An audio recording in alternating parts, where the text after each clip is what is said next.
إن الحمد لله نحمده ونستعينه ونستغفره ونعوذ بالله من شرور أنفسنا وسيئات أعمالنا من يهدي الله فلا مضل له ومن يضلل فلا هادي له وأشهد أن لا إله إلا الله وحده لا شريك له وأشهد أن محمدا عبده ورسوله يا أيها الذين آمنوا اتقوا الله حق تقاته ولا تموتن إلا وأنتم مسلمون يا أيها الناس اتقوا ربكم الذي خلقكم من نفس واحدة وخلق منها زوجها وبث منهما رجالا كثيرا ونساء واتقوا الله الذي تساءلون به والأرحام إن الله كان عليكم رقيبا يا أيها الذين آمنوا اتقوا الله وقولوا قولا سديدا يصلح لكم أعمالكم ويغفر لكم ذنوبكم ومن يطع الله ورسوله فقد فاز فوزا عظيما أما بعد فإن أصدق الحديث كتاب الله وخير الهدي هدي محمد صلوات الله وسلام عليه وشر الأمور محدثاتها وكل محدثة بدعة وكل بدعة ضلالة وكل ضلالة في النار. Donc aujourd'hui, bi'idhnillahi ta'ala, nous allons parler d'un sujet qui nous concerne tous, vu le temps où nous sommes, et qui concerne as-siyam, c'est-à-dire le jeûne, et plus précisément fada'ilus siyam, c'est-à-dire les mérites et également les bienfaits du jeûne. Et on sait que des versets du Coran qui sont explicites, qui sont clairs, bayyinat, muhkamat, et sont venus pour mettre en évidence les mérites du jeûne et le désigner comme étant un rapprochement auprès d'Allah, taqarruban ilallah. Parmi ces versets, la parole d'Allah, le Très-Haut, Innal muslimina wal muslimat wal mu'minina wal mu'minat wal qanitina wal qanitat was sadiqina was sadiqat was sabirina was sabirat wal khashi'ina wal khashi'at wal mutasaddiqin wal mutasaddiqat was sa'imin was sa'imat was sa'imin was sa'imat والحافظين والحافظين فروجهم والحافظات والذاكرين الله كثيرا والذاكرات أعد الله لهم مغفرة وأجرا عظيما.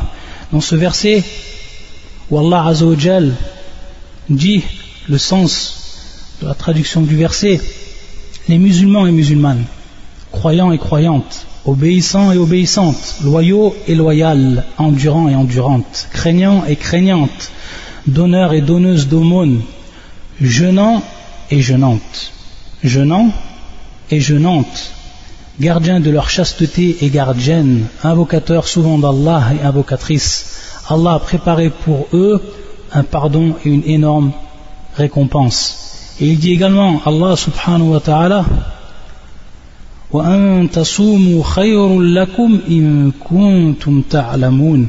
Mais il est mieux pour vous de jeûner si vous saviez. Pour ce qui est de la sunna, le prophète sallallahu alayhi wa sallam, dans plusieurs de ses paroles, a mis l'accent et insisté sur les mérites et les bienfaits du jeûne et tout ce que cela engendre comme multiples récompenses auprès d'Allah subhanahu wa ta'ala, et dont le serviteur aura tellement besoin le jour où se dressera le compte et seront placées les balances, et que celui qui réussit est celui qui aura rempli de bonnes actions, qui les aura rempli ces balances de bonnes actions afin de rentrer au paradis par la miséricorde d'Allah subhanahu wa ta'ala. Parmi ces mérites qu'il a cités, le prophète sallallahu alayhi wa sallam, as-sawmu junnah, c'est que le jeûne, junnah, c'est-à-dire junnah wiqaya, c'est-à-dire que le jeûne est une protection. Le jeûne est une protection. Et sache alors, chers frères et chères sœurs, que le paradis, lui, il est caché parce que n'aime pas l'âme, et que le feu, quant à lui, il se trouve derrière les pulsions et les désirs qui l'emportent sur l'homme. Le jeûne est donc, dans ce sens, venu pour s'intercaler entre le serviteur et le feu, et le protéger ainsi d'un feu ardent. C'est pour ça que le prophète sallallahu alayhi wa sallam يقول في الحديث الصحيح, dans le hadith qui est authentique rapporté par l'imam al-Bukhari ou l'imam Muslim متفق عليه, يقول النبي صلى الله وسلم عليه يا معشر الشباب, il parle donc aux jeunes, يا معشر الشباب, ô vous les jeunes, من استطاع منكم الباءة فليتزوج, celui qui parmi vous peut se marier, c'est-à-dire al-ba'a al-maqtara ala al-zawaj bi anwa'iha kaffatan, c'est-à-dire ceux qui ont la capacité de se marier sous toutes ses formes. فليتزوج, alors qu'ils se marient. فإنه أغض للبصر وأحسن للفرج, alors cela va les aider à conserver leur regard, c'est-à-dire à baisser leur regard, le conserver ce regard de ce qui est haram. وأحسن للفرج, et également ça va être plus pur et plus chaste pour le sexe, c'est-à-dire pour le protéger de ce qui est également haram. ومن لم يستطيع فعليه بالصوم, donc cette protection que l'on va trouver dans le zawaj, c'est-à-dire dans le mariage, n'est pas possible. ومن لم يستطيع, donc celui qui ne peut se marier, qui n'a pas cette ba'a, c'est-à-dire cette maqdara ala zawaj, cette capacité de se marier, alors il passe ici à la deuxième étape qui nous est informée et qui nous est enseignée par le prophète sallallahu wa sallam alayhi, et qui est le somme. Donc il nous dit, le prophète, fa'alayhi bis-sawm, alors qu'il jeûne, fa'innahu lahu wija'un, pourquoi? Parce que ce jeûne est pour lui wija, qui a pour signification al-wiqaya, et qui vient donc bima'na junna, c'est-à-dire donc une protection. C'est pour lui une protection, et donc cette protection-là, elle est fid dunya, cette protection-là, elle est déjà dans la vie d'ici-bas, mais également pour celui qui va jeûner, et ça rentre également dans les bienfaits, dans les mérites du jeûne, cette protection-là, il la trouve également fil akhirah, c'est-à-dire dans l'au-delà. C'est pour ça que le prophète sallallahu alayhi wa sallam, dans un hadith qui est rapporté par l'imam al-Bukhari et l'imam Muslim, min hadith Abi Sa'id al-Khudri رضي الله تعالى عنه واللفظ لمسلم, يقول النبي صلى الله وسلم عليه ما من عبد يصوم يوما في سبيل الله إلا باعد الله بذلك وجهه عن النار 70 خريفة أي 70 عاما أو مسيرة 70 عاما. Il n'y a pas une personne où il n'y a pas un serviteur qui jeûne un jour dans le chemin d'Allah, fi sabilillah, sans qu'Allah éloigne son visage du feu d'une durée qui est de 70 années. Sab'ina kharifa, d'une durée qui est de 70 années. Ça c'est al-wiqaya, ça c'est une protection. Le jeûne dans l'au-delà. Pourquoi? Parce que ce jeûne-là, il va s'intercaler, comme on l'a dit, entre notre visage et le feu de cette durée, pour celui qui a jeûné un jour, fi sabilillah.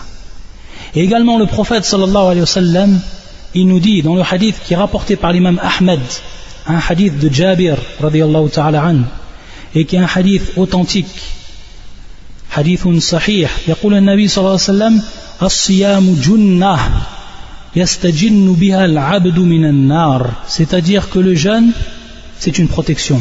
Donc le terme encore repris ici, junnatun, c'est une protection, wiqayatun, c'est une protection. Il se protège de par lui, c'est-à-dire de par ce jeûne, l'esclave, le serviteur du feu. Donc également une protection ici dans ce hadith, une protection dans l'au-delà. Et également le prophète sallallahu alayhi wa sallam nous dit dans un hadith qui est rapporté par l'imam al-Tirmidhi, min hadith Abi Umama, et qui est également un hadith rapporté par l'imam al-Tabarani, et qui est un hadith authentique, sahih, où le prophète sallallahu alayhi wa sallam يقول من صام يوما في سبيل الله جعل الله بينه وبين النار خندقا كما بين السماء والأرض. C'est-à-dire que dans ce hadith, le prophète sallallahu alayhi wa sallam, il dit, celui qui jeûne un jour dans le chemin d'Allah, Allah il place entre lui et le feu un fossé, khandaqa, il place entre lui et le feu un fossé, kama bayna as-sama'i wal ard, comme entre le ciel et la terre, comme entre le ciel et la terre, de cette distance-là. Regardez encore al-wiqaya, regardez cette protection que la personne qui jeûne un seul jour va avoir dans l'au-delà pour ce qui est du feu, Jahannam, Wallah al-Musta'an. Et par rapport bien sûr au texte qu'on a cité, tiré de la sunna du prophète sallallahu alayhi wa sallam, il est cité fi sabilillah. Il est cité fi sabilillah. Les savants ont divergé par rapport à cela. Est-ce que c'est durant al-jihad?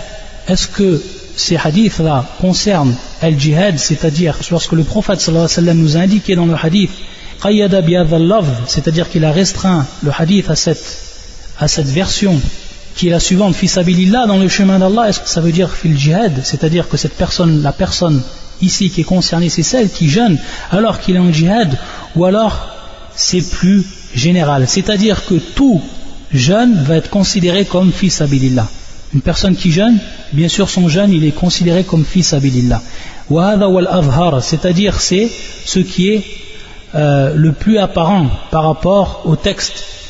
Également parmi les intérêts, les bénéfices du jeûne, as-sawm yudkhil al-jannah.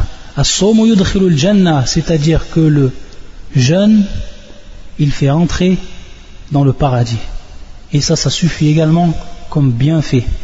Et bien entendu, lorsque la personne, elle s'écarte du feu en jeûnant, alors bien entendu, elle va se rapprocher du paradis. Et dans ce hadith qui est rapporté par l'imam al-Nasa'i wa ibn Hibban wa al-Hakim wa sanadu sahih, c'est-à-dire une chaîne de transmission qui est authentique, où le prophète sallallahu alayhi wa sallam yaqul, et c'est un hadith de Abu Umama radiyallahu ta'ala anhu, قال قلت يا رسول الله دلني على عمل أدخل به الجنة قال عليك بالصوم لا مثل له. Il nous dit ici Abu Umama qu'il a questionné le prophète sallallahu alayhi wa sallam. Il lui a dit, oh envoyé d'Allah, ya Rasulullah, dullani ala amalin, indique-moi un acte qui me fera rentrer au paradis. Adkhil ou adkhul bihi al-jannah. Qal alayka bis-sawm. Donc jeûne, le jeûne, la mithla lahu. Il n'y a pas quelque chose d'équivalent à lui. Il n'y a pas quelque chose d'équivalent à lui. La mithla lahu. Rien ne l'équivaut. Donc regardez ce hadith, comme il est clair et comme il indique que la personne qui jeûne, le bienfait que cela va en découler. Également, parmi les bienfaits et les mérites que l'on cite, yuwaffa as-sa'imun ujurahum bighayri hisab. Et également, lis-sa'im farhatan. Et également, lis-sa'im khuluf fam as-sa'im atyabu 'inda Allah min rihil misk. Et tous ces trois bénéfices, ou ces trois bienfaits, ou ces trois mérites sont tirés d'un hadith du prophète sallallahu alayhi wa sallam, qui est un hadith qudsi. Donc le premier bienfait, c'est que les jeûneurs, ceux qui jeûnent, ils auront leurs comptes qui leur seront octroyés sans compter. Sans compter. Ensuite, as-sa'im, le jeûneur, il va avoir deux joies. Farhatan, deux joies. Et ensuite, as-sa'im, son haleine, khuluf fam as-sa'im, c'est-à-dire donc l'haleine qui sort de la bouche du jeûneur, est encore plus pure, est encore plus agréable auprès d'Allah Azza wa Jal que l'odeur du misk. Que l'odeur du misk.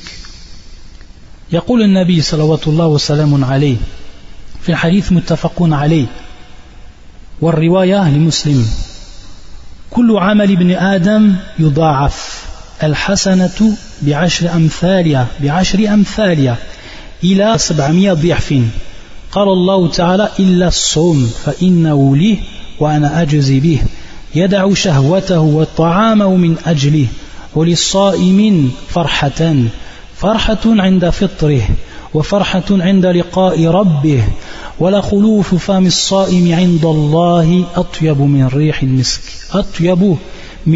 المسك. Dans ce verset où il est dit, ou parfois dans ce hadith où il est dit que chaque enfant d'Adam, son acte est multiplié. Al-hasanatu bi'ashri amthaliha. C'est-à-dire que la bonne action, elle est multipliée par 10. Et à partir de là, l'imam Sa'di, rahmatullah alayhi, dans son livre intitulé Bahjatu Qulub al-Abrar, et lorsqu'il explique ce hadith, qu'est-ce qu'il nous dit?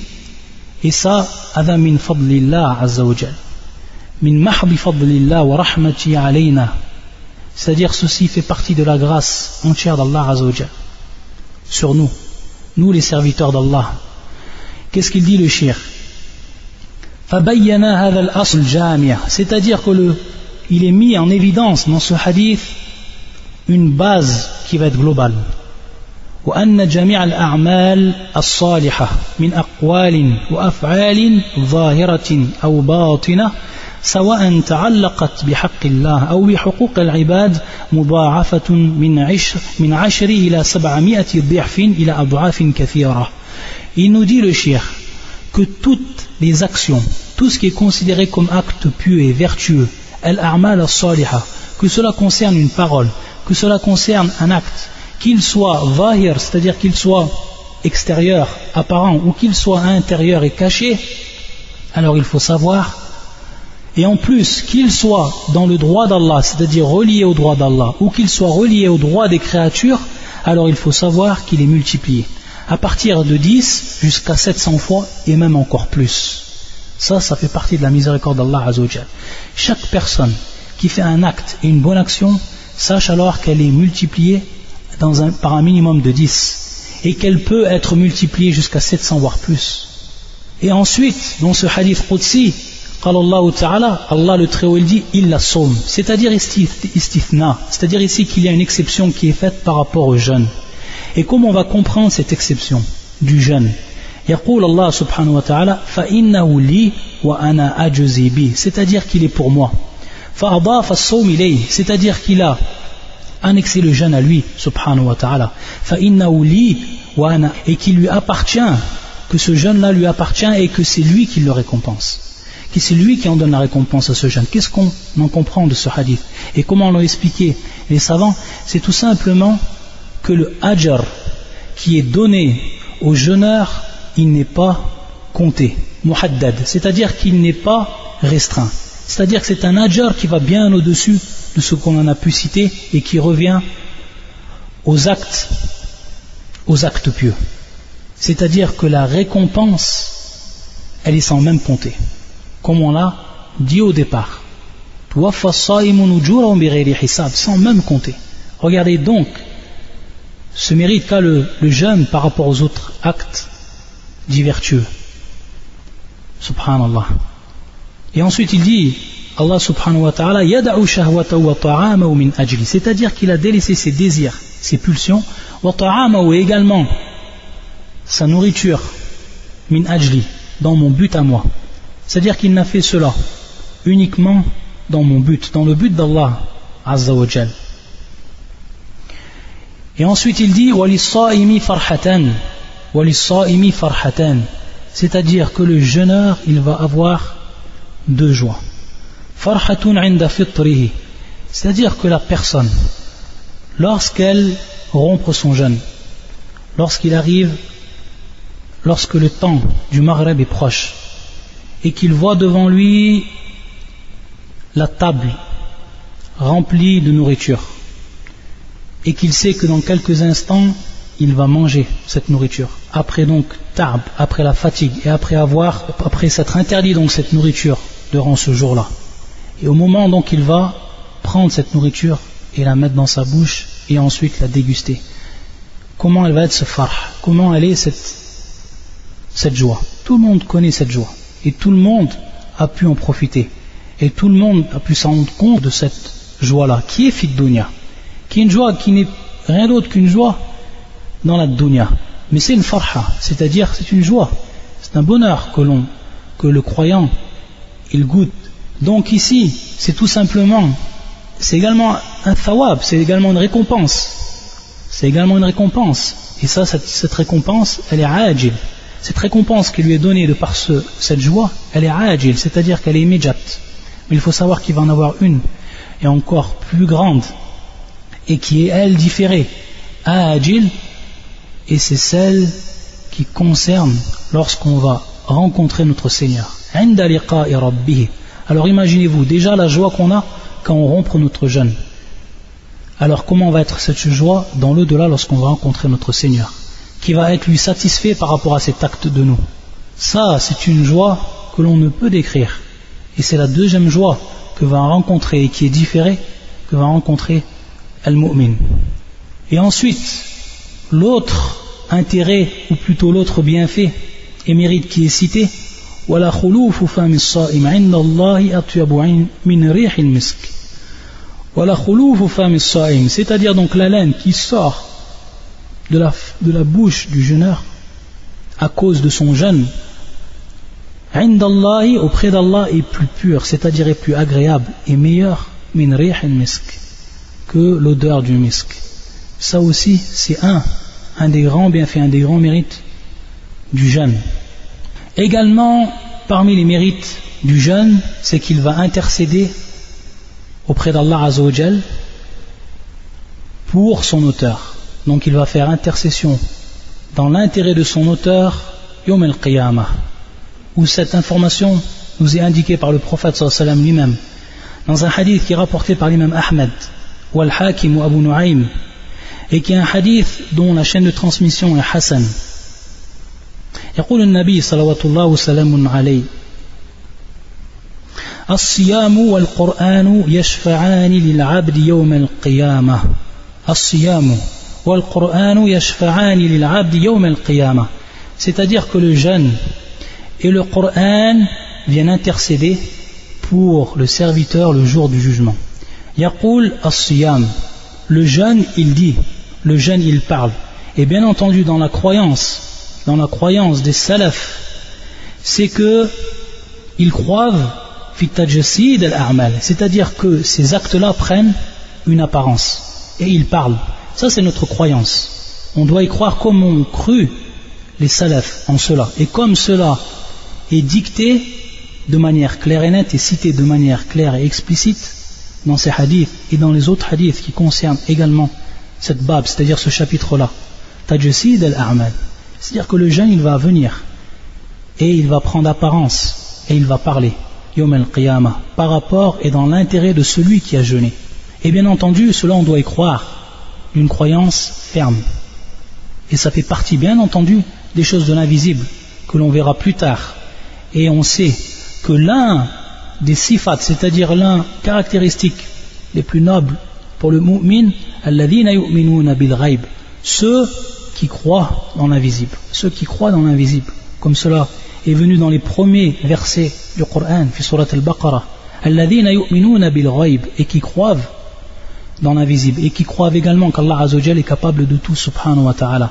Yaqul as-siyam, le jeune il dit, ay rabbi mana'tuhu at-ta'am wa ash-shahwa fashaffi'ani fihi. Il vient le jeune et il dit, ô mon Seigneur, je l'ai privé de la nourriture et de ses désirs, alors fais que je sois un intercesseur pour lui, c'est-à-dire laisse-moi intercéder pour lui. fashaffi'ani fihi. ويقول القرآن, et le Coran il vient et il dit également, منعته النوم بالليل, c'est-à-dire je l'ai privé de dormir durant la nuit. فشفعني فيه, alors permets-moi d'intercéder en sa faveur. قال فيشفعان, c'est-à-dire donc que l'intercession leur sera permise, c'est-à-dire qu'ils vont intercéder à ce moment-là, et qu'Allah subhanahu wa ta'ala va leur permettre d'intercéder en la faveur de leur auteur, que ce soit le jeûne, que ce soit également le Coran. Également parmi les bienfaits et parmi les mérites, c'est qu'il y a une porte qui est spécialement dédiée à ceux qui ont jeûné, aux jeûneurs. Et cela est pris d'un hadith rapporté par l'imam al-Bukhari et l'imam Muslim. حديث من سهل بن سعد رضي الله تعالى عنه عن النبي صلى الله عليه وسلم قال إن في الجنة بابا يقال له الريان. Ça c'est le nom de cette porte là. Il y a dans le paradis une porte qui s'appelle Ar-Rayyan, dont on l'appelle Ar-Rayyan. Ça c'est la porte qui est réservée aux jeûneurs. يدخل منه الصائمون يوم القيامة, c'est-à-dire que les jeûneurs ils vont rentrer par cette porte le jour du jugement. لا يدخل منه أحد غيرهم فإذا دخلوا أغرق, c'est-à-dire qu'il n'y aura personne d'autre Il n'y aura personne d'autre qui va rentrer à part eux de par cette porte. Et quand ils seront rentrés, elle va être fermée. فَإِذَا دَخَلُوا أُغْلِقَ فَلَمْ يَدْخُلْ مِنْهُ أَحَدٌ. Et il ne rentrera plus personne après eux. Et dans une autre version, فَإِذَا دَخَلَ آخِرُهُمْ أُغْلِقَ. Lorsque le dernier d'entre eux, parmi ces jeûneurs, va rentrer, alors elle sera fermée cette porte. وَمَنْ دَخَلَ شَرِبَ. Celui qui va rentrer, il va boire. وَمَنْ شَرِبَ لَمْ يَظْمَأْ أَبَدًا. Et celui qui va boire, jamais ensuite, il ne sentira la soif, il ne sera assoiffé après cela. Également, parmi les bienfaits et les mérites du siyam, as-siyamu kaffara. As-siyamu kaffara. C'est-à-dire que le jeûne, c'est une expiation. Le jeûne, c'est une expiation au niveau de la législation. Et cela pour beaucoup de choses. Que ce soit par rapport à celui qui doit se raser la tête à cause d'une maladie ou à cause qu'il souffre d'une infection. Et bien sûr, durant son état de sacralisation. Alors dans ce cas-là, il jeûne. Et ce jeûne-là va être une expiation de son acte qu'il a fait dans ce cas-là. Et également, pour la personne qui n'a pas pu sacrifier, qui n'a pas pu présenter une offrande, bien sûr également durant le pèlerinage, celui qui n'a pas pu sacrifier, à cause qu'il n'en a pas eu la capacité, alors également ici, ce qui vient en compensation, c'est le jeûne. Également c'est le jeûne. Et c'est pris d'un des versets du Coran qui se trouve في سورة البقرة. يقول الله سبحانه وتعالى وَأَتِمُّوا الْحَجَّ وَالْعُمْرَةَ لِلَّهِ فَإِنْ أُحْصِرْتُمْ فَمَا اسْتَيْسَرَ من الهدي ولا تحلقوا رؤوسكم حتى يبلغ الهدي محله فمن كان منكم مريضا أو بأذى من رأسه ففدية من صيام أو صدقة أو نسك من صيام أو صدقة أو نسك فإذا أمنتم فمن تمتع بالعمرة إلى الحج فما استيسر من الهدي فمن لم يجد فصيام 3 أيام في الحج وسبعة إذا رجعتم تلك 10 كاملة فمن لم يجد فصيام 3 أيام في الحج وسبعة إذا رجعتم تلك 10 كاملة. Donc dans ce verset où il est cité les 2 points qu'on a précisés, et accomplissez pour Allah le pèlerinage et la umrah, le petit pèlerinage. Si vous en êtes empêché, alors faites un sacrifice qui vous soit facile et ne rasez pas vos têtes avant que l'offrande n'ait atteint son lieu d'immolation. Si l'un d'entre vous est malade ou souffre d'une infection à la tête et donc par conséquent doit se raser, qu'il se rachète alors par un jeûne, par un siyam ou par une aumône ou par un sacrifice. Donc on voit déjà le premier point ici. Quand vous retrouverez ensuite la paix, quiconque a joui d'une vie normale après avoir fait la umrah, c'est-à-dire le petit pèlerinage, en attendant le pèlerinage, le grand lui doit faire un sacrifice qui lui soit facile. S'il n'a pas les moyens, qu'il jeûne 3 jours pendant le pèlerinage et 7 jours une fois rentré chez lui, soit en tout 10 jours. Ça bien entendu, c'est pour celui qui n'a pas les moyens. Donc ici, ça vient en compensation par rapport au sacrifice. Également pour ce qui est cité dans le Coran et où le jeûne vient en tant qu'expression, c'est lorsque la personne tue une personne avec qui, donc non musulmane, mais une personne avec qui il y a un contrat a été passé avec l'État ou autre parmi les musulmans, et c'est ce qu'on appelle le mu'ahad. Celui qui va donc tuer cette personne, mais comment? Qui va la tuer avec erreur, c'est-à-dire khata'an, bil khata'. Et c'est dans le verset suivant où Allah Azza wa Jal يقول وإن كان من قوم بينكم وبينهم ميثاق فدية مسلمة إلى أهله وتحرير رقبة مؤمنة فمن لم يجد فصيام شهرين متتابعين توبة من الله وكان الله عليما حكيما. S'il appartenait à un peuple auquel vous êtes liés par un pacte, qu'on verse alors à sa famille le prix du sang et qu'on affranchisse un esclave croyant. Celui qui n'en trouve pas les moyens, qu'il jeûne 2 mois d'affilée pour être pardonné par Allah. Donc on voit l'expiation. Celui qui n'en trouve pas les moyens, qu'il jeûne 2 mois d'affilée pour être pardonné par Allah. Allah est omniscient et sage. Également, pour ce qui est de Hinth al-Yamin, pour celui tout simplement qui a prêté serment et qui n'a pas accompli ou exécuté ce que cela a engendré par rapport à son serment. Également ici le jeûne il vient comme kaffara. Il vient également comme kaffara.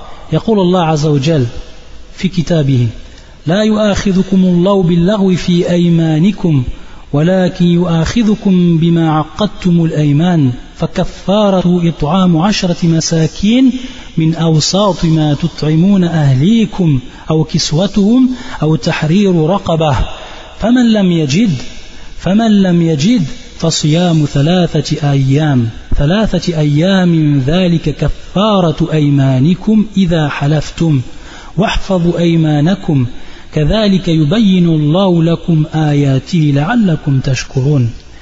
Allah ne vous sanctionne pas pour la frivolité dans vos serments, mais il vous sanctionne pour les serments que vous avez l'intention d'exécuter. L'expiation en sera de nourrir 10 pauvres de ce dont vous nourrissez normalement vos familles, ou de les habiller, ou de libérer un esclave. Quiconque n'en trouve pas les moyens devra jeûner 3 jours. Et ici également le jeûne il vient comme expiation, kaffara. Quiconque n'en trouve pas les moyens devra jeûner 3 jours. Voilà l'expiation pour vos serments lorsque vous avez juré. Et tenez à vos serments, ainsi Allah vous explique ces versets afin que vous soyez reconnaissants. Également, le jeûne il est venu pour expier lorsqu'on tue un gibier alors qu'on est en état de sacralisation.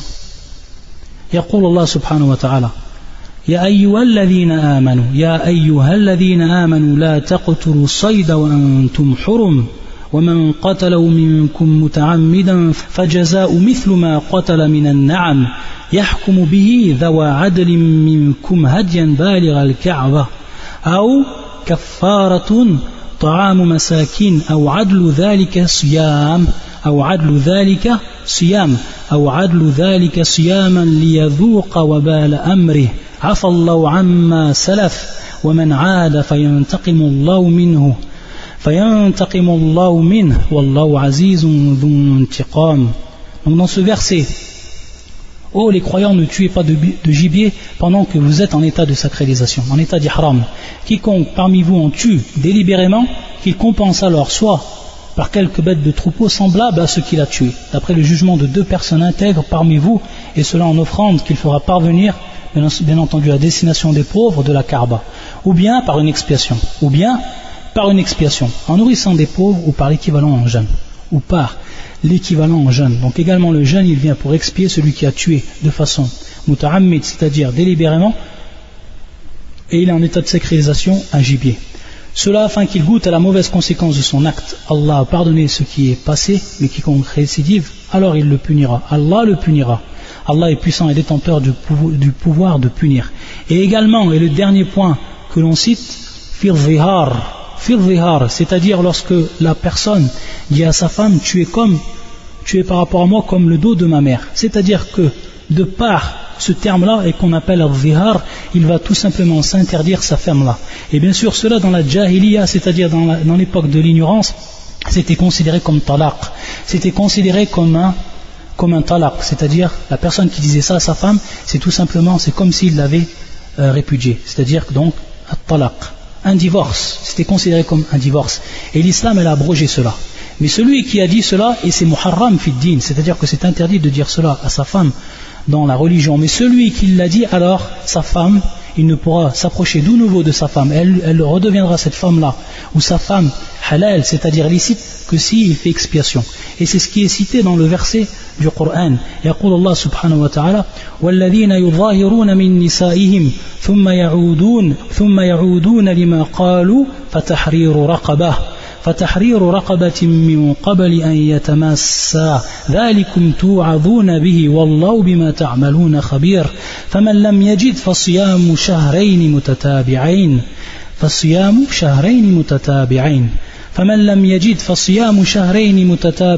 من قبل أن يتماسا فمن لم يستطيع فإطعام 60 مسكينا ذلك لتؤمنوا بالله ورسوله وتلك حدود الله وللكافرين عذاب أليم. Donc dans ce verset, ceux qui comparent leur femme au dos de leur mère, puis puis reviennent sur ce qu'ils ont dit, doivent affranchir un esclave avant d'avoir aucun contact, c'est-à-dire conjugal, avec leur femme.